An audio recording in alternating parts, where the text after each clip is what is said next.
எந்தன் வாழ்க்கையின் அர்த்தம் சொல்ல பூக்களின் வண்ணம் கொண்டு பிறந்த மகளே என் மகளே.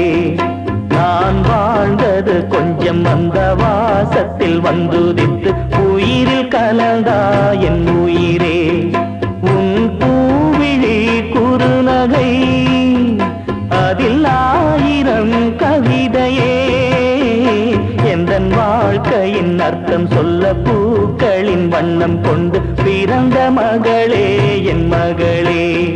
நான் வாழ்ந்தது கொஞ்சம் அந்த வாசத்தில் வந்துதித்து உயிரில் கலந்தா என் உயிரே.